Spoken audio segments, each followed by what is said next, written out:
ಪ್ರೀತಿಯ ವಿದ್ಯಾರ್ಥಿಗಳೇ, session number 22ಕ್ಕೆ ಸ್ವಾಗತ.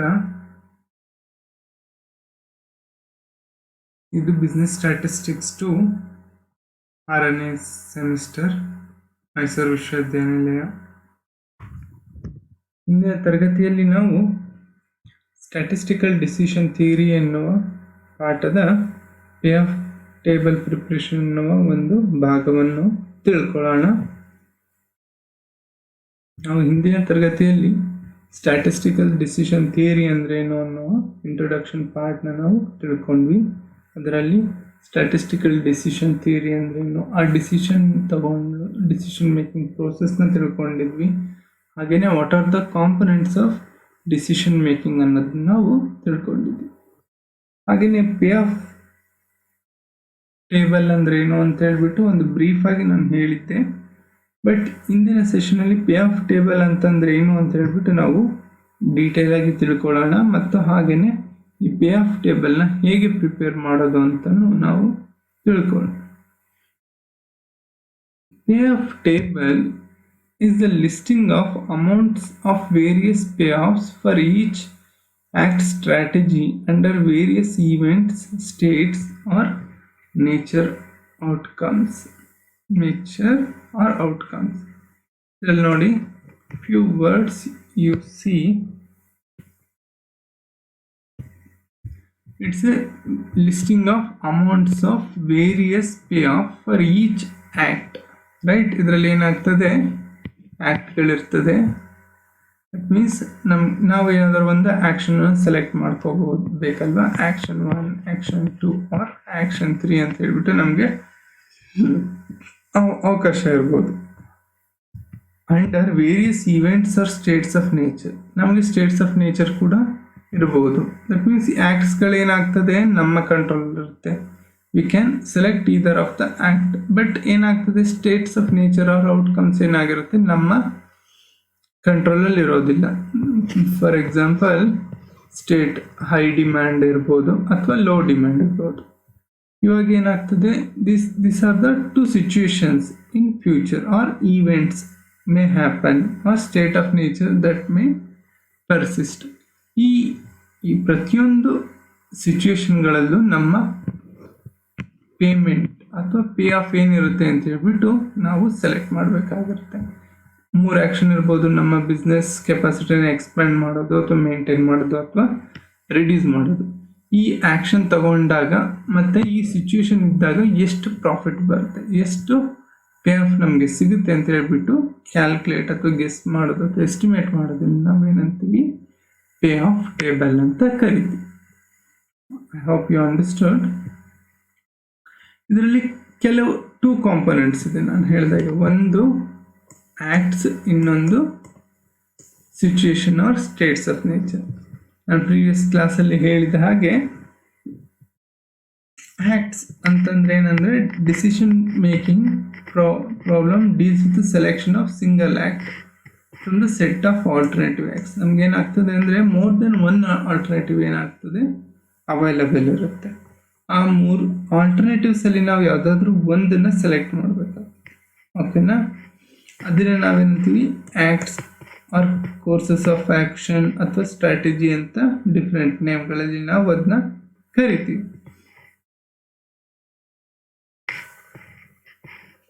ನಾವೇನು ಮಾಡಬೇಕು, ಈ ಆಲ್ಟರ್ನೇಟಿವ್ಸ್ ಅವೈಲಬಲ್ ಇದ್ದಾಗ ನಾವೆಲ್ಲದನ್ನು ಸೆಲೆಕ್ಟ್ ಮಾಡಲಿಕ್ಕಾಗೋದು. We have to select only 1 alternative course of action.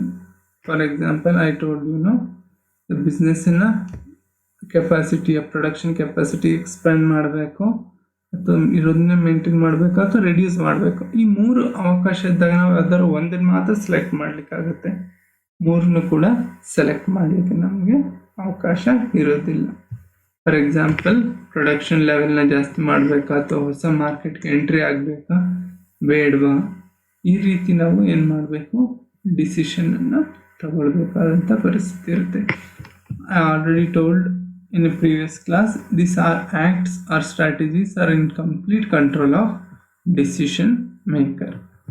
Next, events or states of nature ಅಂತಂದ್ರೆ ಯಾವ ರೀತಿಯಲ್ಲಿ ಫ್ಯೂಚರಲ್ಲಿ ಸಿಚುವೇಶನ್ ಇರುತ್ತೆ ಅಂತ ಹೇಳ್ಬಿಟ್ಟು ನಾವು ಗೆಸ್ ವರ್ಕ್ ಮಾಡಬೇಕಾಗುತ್ತೆ. Which are outside the decision maker control. ಇದರಲ್ಲಿ ನಮಗೆ absolutely no control. Action strategies ಆದರೆ ಡಿಸಿಷನ್ ಮೇಕರ್ ಕಂಟ್ರೋಲಲ್ಲೇ ಇರುತ್ತೆ, ಬಟ್ ಈವೆಂಟ್ಸ್ ಆದರೆ ಡಿಸಿಷನ್ ಮೇಕರ್ ಕಂಟ್ರೋಲಲ್ಲಿ ಇರೋದಿಲ್ಲ. For example as I told, demand ಏನಾಗ್ಬೋದು, ಜಾಸ್ತಿ ಇರ್ಬೋದು ಅಥವಾ ಕಡಿಮೆ ಇರ್ಬೋದು. The decision maker has no control over it. High demand ಇದ್ದರೆ ಹೈ ಡಿಮ್ಯಾಂಡ್ನ ಅಕ್ಸೆಪ್ಟ್ ಮಾಡಬೇಕಾಗುತ್ತೆ, ಲೋ ಡಿಮ್ಯಾಂಡ್ ಇದ್ದರೆ ಲೋ ಡಿಮ್ಯಾಂಡ್ನೇ ಅಕ್ಸೆಪ್ಟ್ ಮಾಡಬೇಕಾಗುತ್ತೆ, depend upon the market condition. We cannot change the demand in the market. These factors are called events or states of nature which is outside the control of the decision maker. ಈ events ಅಥವಾ states of nature decides the level of success. ಈಗ high demand ಇತ್ತು ಅಂದರೆ ನಮಗೆ higher profit ಬರ್ಬೋದು, low demand ಇದ್ದರೆ ಕಡಿಮೆ profit ಬರ್ಬೋದು. ಬಟ್ ಈ ಸಿಚುವೇಶನ್ಗಳೇ ಏನನ್ನ ಅಫೆಕ್ಟ್ ಮಾಡುತ್ತೆ ಅಂದರೆ ನಮ್ಮ ಪ್ರಾಫಿಟ್ ಮೇಲೆ ಇಂಪ್ಯಾಕ್ಟ್ ಆಗುತ್ತೆ. ಓಕೆನಾ?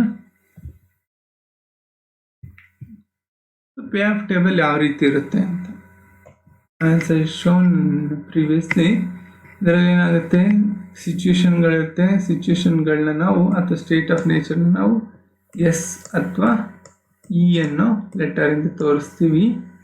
ಈವೆಂಟ್ 1 ಆರ್ ಸಿಚುವೇಶನ್ 1, ಹಾಗೆಯೇ event 1 R situation event 2 R situation 2 ಅಂತ ನಾವು ತೋರಿಸ್ಬೋದು. ಹಾಗೆಯೇ acts, that means act 1 act 2 ಅಂತ ಹೇಳ್ಬಿಟ್ಟು ನಾವು ಇಲ್ಲಿ ತೋರಿಸ್ತೀವಿ. ನೀವು ಕನ್ಫ್ಯೂಸ್ ಮಾಡ್ಕೋಬಾರ್ದು. ಈ ಸಿಚುವೇಶನ್ಗಳನ್ನ ಅಥವಾ ಸ್ಟೇಟ್ ಆಫ್ ನೇಚರ್ನ ಹಾರಿಜಾಂಟಲಿ ಕೂಡ ತೋರಿಸ್ಬೋದು, ಅಥವಾ ಇಲ್ಲಿ ಎಕ್ಸಾಂಪಲ್ 2 ಕೊಟ್ಟಿದ್ದೆಲ್ಲ ವರ್ಟಿಕಲಿ ಕೂಡ ಕೊಡ್ಬೋದು. ಈ ಆ್ಯಕ್ಟ್ಸ್ಗಳನ್ನ ಅಷ್ಟೇ ಹಾರಿಜಾಂಟಲಿ ಕೂಡ ತೋರಿಸಿರ್ಬೋದು ಅಥವಾ ವರ್ಟಿಕಲಿ ತೋರಿಸಿರ್ಬೋದು. ಈ ಟೇಬಲ್ನ ಎರಡೂ ರೀತಿಯಲ್ಲಿ ನಾವು ಪ್ರಿಪೇರ್ ಮಾಡ್ಬೋದು.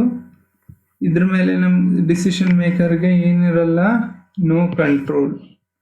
ಸಿಚುವೇಶನ್ಗಳ ಮೇಲೆ ಅಥವಾ ಸ್ಟೇಟ್ಸ್ ಆಫ್ ನೇಚರ್ ಮೇಲೆ decision maker has no control. But acts ಮೇಲೆ ಡಿಸಿಷನ್ ಮೇಕರ್ಗೆ ಏನಿರುತ್ತೆ, ಕಂಟ್ರೋಲ್ ಇರುತ್ತೆ. ಇದನ್ನು ಮಾತ್ರ ಒಂದು ಸೆಲೆಕ್ಟ್ ಮಾಡ್ಕೋಬೋದು ಆ್ಯಕ್ಟ್ಗಳನ್ನ, ರೈಟ್? ಆ್ಯಕ್ಟ್ಗಳನ್ನ ನಾವು ಸೆಲೆಕ್ಟ್ ಮಾಡ್ಕೋಬೇಕು, ಅದೇನೇ ಡಿಸಿಷನ್ ಮೇಕಿಂಗ್ ಇರೋದು. ಈ cannot select the situation, right? Whatever the available situation has to accept.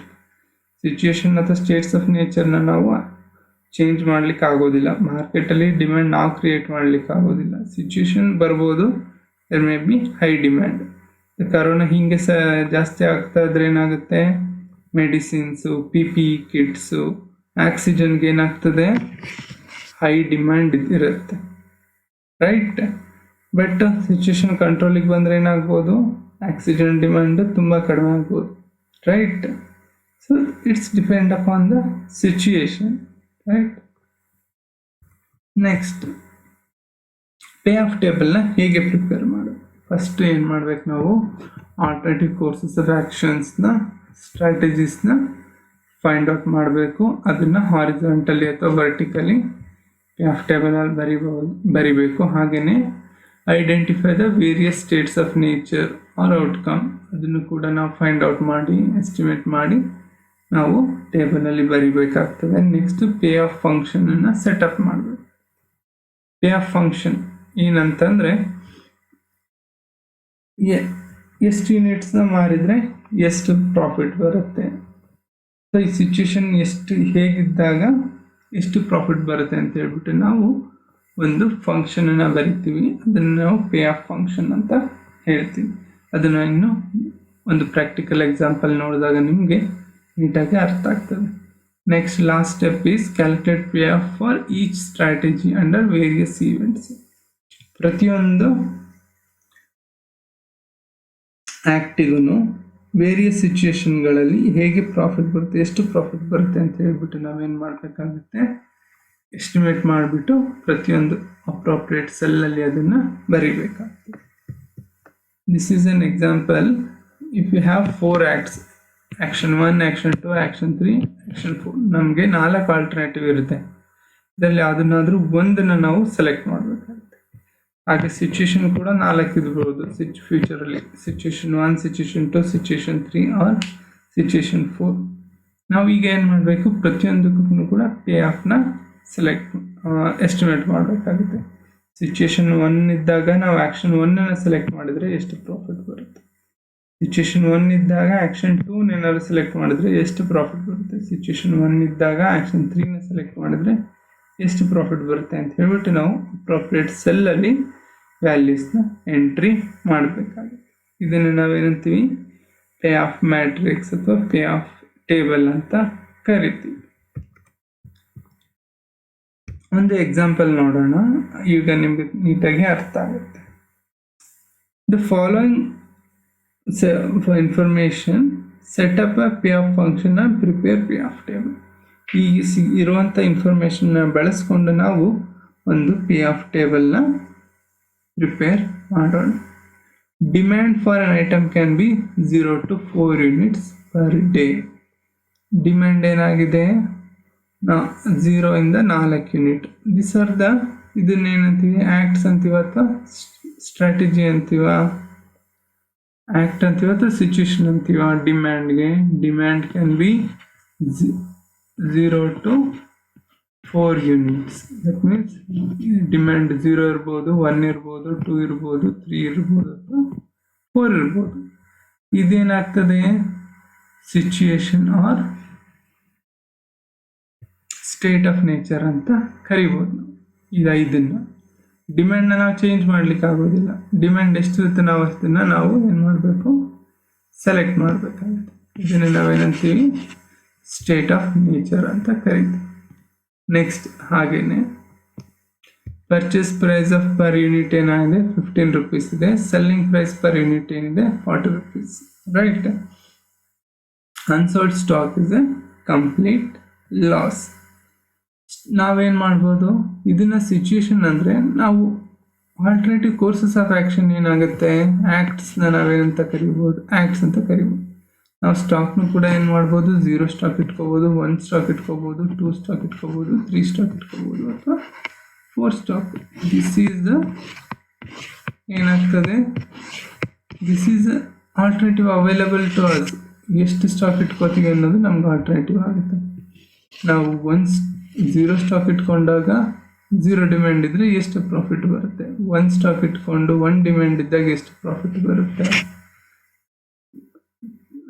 2 demand ಇದ್ದು 3 ಸ್ಟಾಕ್ ಇಟ್ಕೊಂಡ್ರೆ ಎಷ್ಟು ಡಿಮ್ಯಾಂಡ್ ಬರುತ್ತೆ ಅಂತ ಹೇಳ್ಬಿಟ್ಟು ಡಿಸೈಡ್ ಮಾಡೋದನ್ನು ನಾವು ಪೇ ಆಫ್ ಮ್ಯಾಟ್ರಿಕ್ಸ್ ಅಂತ ಹೇಳ್ತೀವಿ.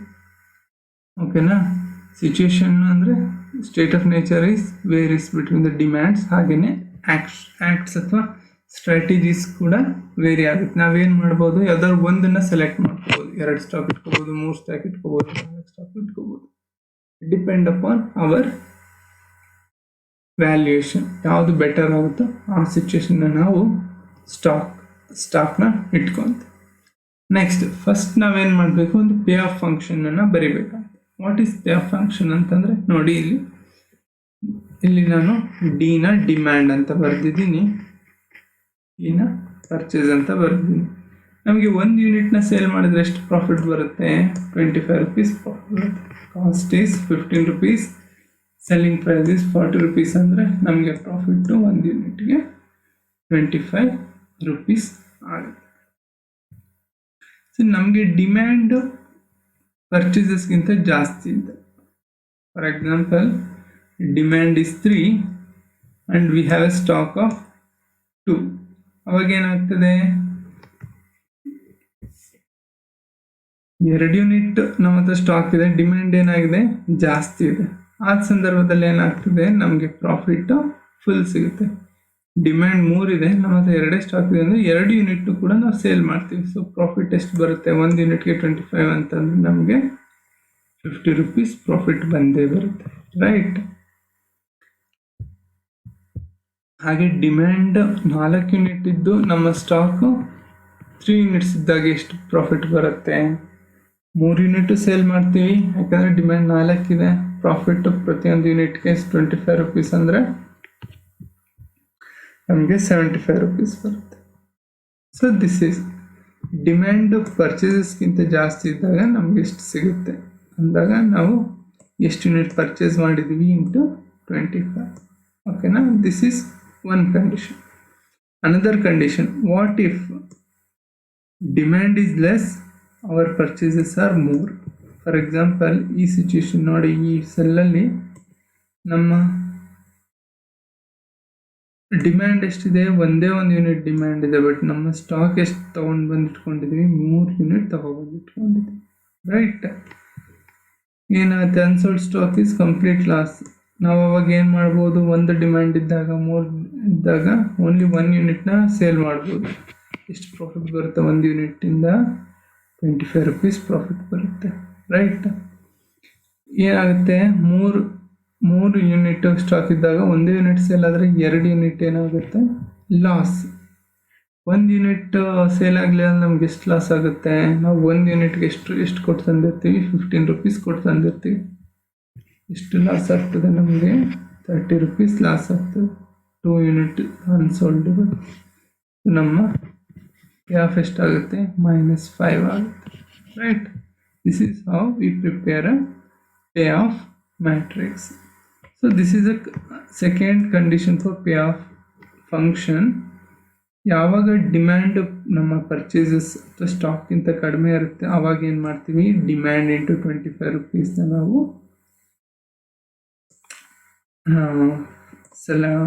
ಕ್ಯಾಲ್ಕುಲೇಟ್ ಮಾಡ್ತೀವಿ. ಅದರಿಂದ ಏನನ್ನು ಲೆಸ್ ಮಾಡಬೇಕು?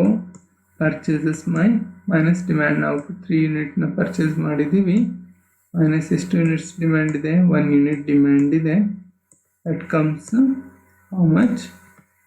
2 units is unsold stock. 1 unit unsold ಆದರೆ ನಮಗೆ ಎಷ್ಟು loss? 15 rupees loss. Right?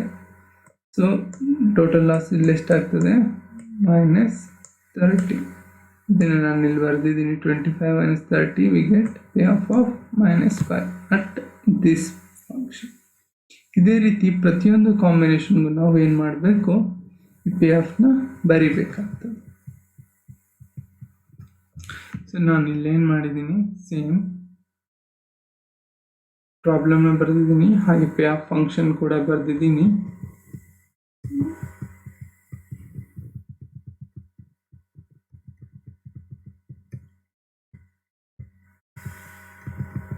So various ಕಾಂಬಿನೇಷನಲ್ಲಿ ಕೂಡ ನಾನು ಏನು ಮಾಡಿದ್ದೀನಿ? ಇಲ್ಲಿ ಪೇ ಆಫ್ಗಳನ್ನ ಬರೆದಿದ್ದೀನಿ. As I told, when we have a stock of 1, demand of 1 and stock of 3, we get our net payoff is -5. ಇಲ್ಲಿ ಡಿಮ್ಯಾಂಡ್ ಜಾಸ್ತಿ ಇದ್ದಾಗ, ನಮ್ಮ ಸ್ಟಾಕ್ ಕಡಿಮೆ ಇದ್ದಾಗ we get full profit. That is demand 3 ಇದ್ದು ಮಾತ್ರ 2 ಸ್ಟಾಕ್ ಇದ್ದಾಗ ನಮಗೆ ಫುಲ್ ಪ್ರಾಫಿಟ್ ಸಿಗುತ್ತೆ 2 ಯೂನಿಟ್ ಮೇಲೆ. ದಟ್ ಈಸ್ 50 ರೂಪೀಸ್ ಪ್ರಾಫಿಟ್ ಸಿಗುತ್ತೆ. ರೈಟ್? ಹಾಗೆಯೇ ವೇರಿಯಸ್ ಕಾಂಬಿನೇಷನ್ಗೆ ನಾವು ಇಲ್ಲಿ ಕಂಪ್ಲೀಟಾಗಿ ಬರೀಬೇಕು. ಇದನ್ನು ನಾವೇನಂತೀವಿ? ಪೇ ಆಫ್ ಮ್ಯಾಟ್ರಿಕ್ಸ್ ಅಥವಾ ಪೇ ಆಫ್ ಟೇಬಲ್ ಅಂತ ಹೇಳ್ತೀವಿ.